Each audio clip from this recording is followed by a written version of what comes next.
अभी तक रामचंद्र जी के ठेकेदार बने हुए लोगों से मैं ये कहना चाहता हूं कि ध्यान रखना, इस बार जो पार्टी भगवान राम की बात कर रही है ना, वो पार्टी ऐसी नहीं है कि मुंह में राम रखती हो और बगल में छुरी रख के चलती हो। आप इस पार्टी के मुंह में भी राम है और दिल में भी राम है और बगल में संविधान है। ये मुंह में राम बगल में छुरी वाली पार्टी नहीं है। हम जब राम की बात करते हैं तो बगल में छुरी नहीं, संविधान दिखा के चलते हैं और दिल में राम लेके चलते हैं। सदन में काफी जुनून है, जनता में भी बहुत जुनून है, जनता में भी बहुत जोश है इस बात को लेके कि अभी तक जो बजट होते थे वो तरक्की का बजट, प्रगति का बजट, पहली बार सुनने को मिला देशभक्ति का बजट। तो लोगों में भी उत्साह है, सदन में भी उत्साह है। मैं पिछले 3 दिन से देख रहा हूं, सत्ता पक्ष के विधायकों में भी उत्साह है, विपक्ष के विधायकों में भी उत्साह है कि वे देशभक्ति पे बात हुई। प्रभु राम की चर्चा हुई, मुझे भी अच्छा लगा। इस सदन में खूब चर्चा हुई, बजट के बहाने हुई। माननीय मुख्यमंत्री जी ने जो एक खाका रखा सरकार के काम करने के तरीके का, उसके बहाने हुई। कई साथियों ने बोला, पर अभी तक रामचंद्र जी के ठेकेदार बने हुए लोगों से मैं ये कहना चाहता हूं कि ध्यान रखना, इस बार जो पार्टी भगवान राम की बात कर रही है ना, वो पार्टी ऐसी नहीं है कि मुंह में राम रखती हो और बगल में छुरी रख के चलती हो। आपकी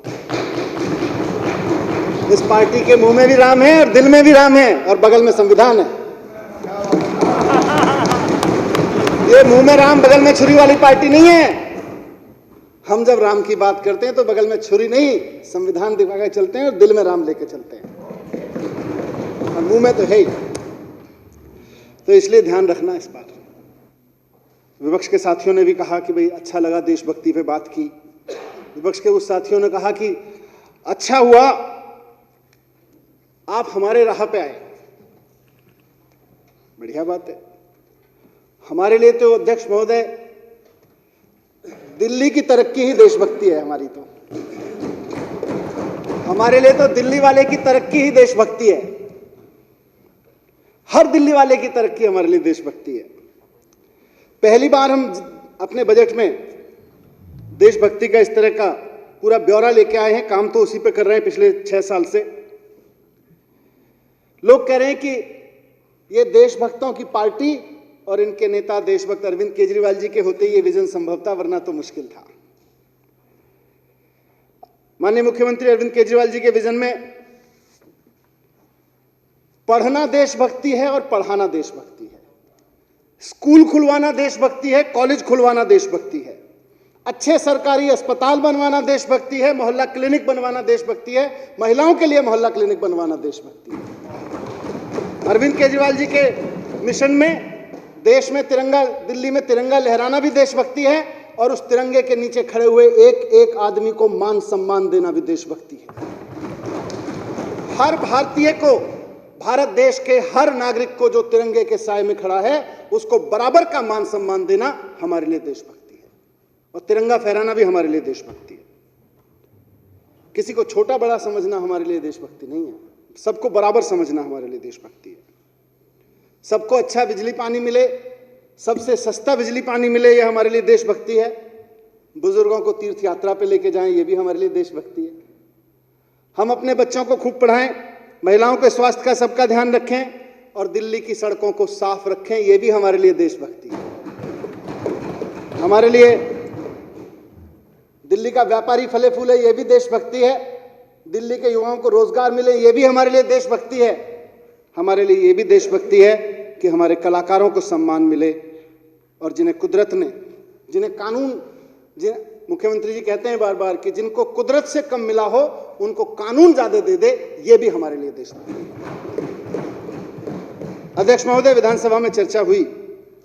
मुझे खुशी है कि देशभक्ति के इस विजन पर हमारे विपक्ष के साथियों ने भी प्रतिक्रियाएं दी। कल इन्होंने कहा कि बड़ा अच्छा किया हमारे रास्ते पे आए। नहीं साहब, हम तो हाथ जोड़ के कहते हैं आपका रास्ता बड़ा खतरनाक है, हम आपके रास्ते पे बहुत खतरनाक रास्ता है, बेहद खतरनाक, देश के लिए खतरनाक रास्ता है।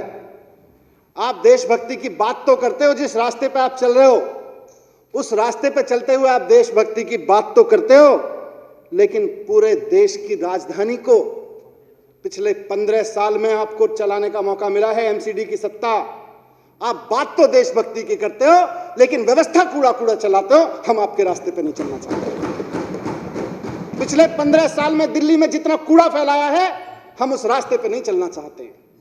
हमको दिल्ली की जनता ने जिस काम को करने के मौका लिया है, हम उसमें ईमानदारी से काम करना चाहते हैं और कुछ करके दिखाना चाहते हैं। ये हमारी देशभक्ति। हम कूड़ा फैलाने की देशभक्ति नहीं करते हैं।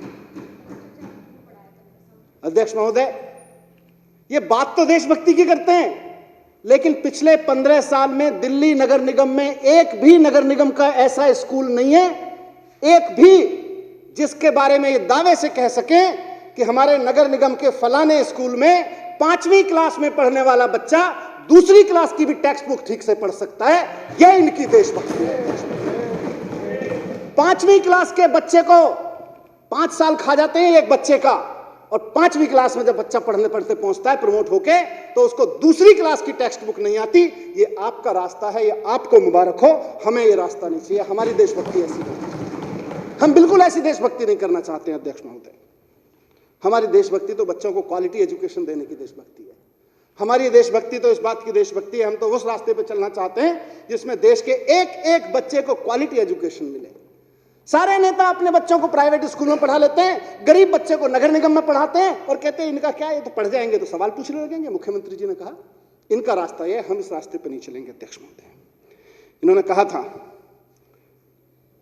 आप देशभक्ति की बात करते हो, आप सिर्फ बात करते हो। उस भारत माता का एक बेटा जिसके भारत माता की जय आप कह के कहते हो कि हम देशभक्त हैं, जोर से जब भारत माता की जय का नारा लगा के आप कहते हो हम देशभक्त हो गए हैं, उस भारत माता का बेटा किसान अगर आपसे दिल्ली की सत्ता में कुछ कहने आता है तो आप उसको दिल्ली की सत्ता में पहुंचने से पहले बॉर्डर पे कीलें ठुकवा देते हो उसके रास्ते में और कहते हो हम देशभक्त हैं। आप किसानों का रास्ता रोकने के लिए नुकीली ऐसी कीलें खड़ा कर उसके फोटो खिंचवा के दहशत फैलाते हो। ऐसे लगता है जैसे किसान मिलने नहीं आ रहा है, दुश्मन देश चढ़ाई करने आ रहा है। आप किसानों से मिलने से रुकने के लिए, किसानों से सवालों से बचने के लिए उनके रास्ते में कीलें ठुकवाते हो और आप कहते हो देशभक्त हो। आपको ऐसा रास्ता मुबारक हो, हमको नहीं चाहिए ऐसा रास्ता। आपने कहा, आप अपने शब्दों को करेक्ट कर लीजिएगा, हम आपके रास्ते पे नहीं आ रहे। हमको नहीं चाहिए कि किसान को देशद्रोही कहा जाए। जिस किसान का बेटा बॉर्डर पे जवान बन के बैठा हुआ है, आप देशभक्ति की बात तो करते हैं। ये कहते तो हैं कि मोदी जी फौजी की ड्रेस पहन के पहुंच गए थे तो चीन पीछे हट गया, मोदी जी ने ये कर दिया था, मोदी जी ने वो कर दिया था। कहते तो हैं, उस जवान की शहादत का, उस जवान की बहादुरी का क्रेडिट तो लेते हैं, लेकिन वो बेटा, उस किसान का वो जवान बेटा अगर खड़ा होके वर्दी पहन के ये कह दे कि मुझे फौज में जो दाल मिल रही है उस दाल में पानी ज्यादा है और दाल कम है, उसे पागल करार दे देते हैं और उसको नौकरी से निकाल देते हैं ये लोग। ऐसी देशभक्ति आपको मुबारक हो। हमें और हमारे देश को ऐसी देशभक्ति नहीं। देशभक्त कहते हैं अपने आप को। जवानों के काम का क्रेडिट लेते हुए शर्म नहीं आती। जिस जवान ने यह कहा कि मुझे दाल नहीं मिल रही है, दाल के बदले पीने का पानी मिल रहा है, उसको पागल करार दे दिया इन लोगों ने और उसको नौकरी से निकाल दिया इन लोगों ने। उसका क्रेडिट लेते हैं और कहते हैं हमारी राह पे चल रहे हो। ऐसी राह मुबारक हो जहां हम अपने जवानों को पागल कहते हो। अगर वो हमारा जवान खाना खाने को मांगे और कहे दाल तो ठीक से दे दो यार, ऐसी आपको मुबारक हो। हमको वो रास्ता नहीं चाहिए। अध्यक्ष महोदय, आप देशभक्ति की बात करते हो, आपको जहां भी, बैठिए विजेंद्र गुप्ता जी बैठो, आपको जहां भी पूरे देश में, अध्यक्ष महोदय, अध्यक्ष महोदय, इन मिलावटी देशभक्तों को जहां भी सरकार चलाने का मौका मिला है, जिस राज्य में भी सरकार चलाने का मौका मिला है, इन्होंने बिजली कंपनियों से पैसा खा खा के वहां के आम आदमी के बिल इतने महंगे कर दिए हैं कि वो खून के आंसू रोने पे मजबूर है। इसको ये अपना रास्ता कहते हैं, इसको इनकी देशभक्ति है। आज हम जिस बात की बात कर रहे हैं, हमारा रास्ता यह है कि दिल्ली के हर आदमी को, वो चाहे कितना ही भी गरीब हो, उसके घर में कम से कम एक चिराग तो रोशन हो सके, एक बल्ब तो जल सके।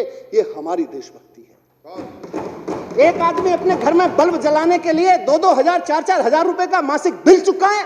ये आपका रास्ता है, आपको मुबारक हो, हमको नहीं चाहिए ये रास्ता, हम नहीं चलेंगे इस रास्ते पर।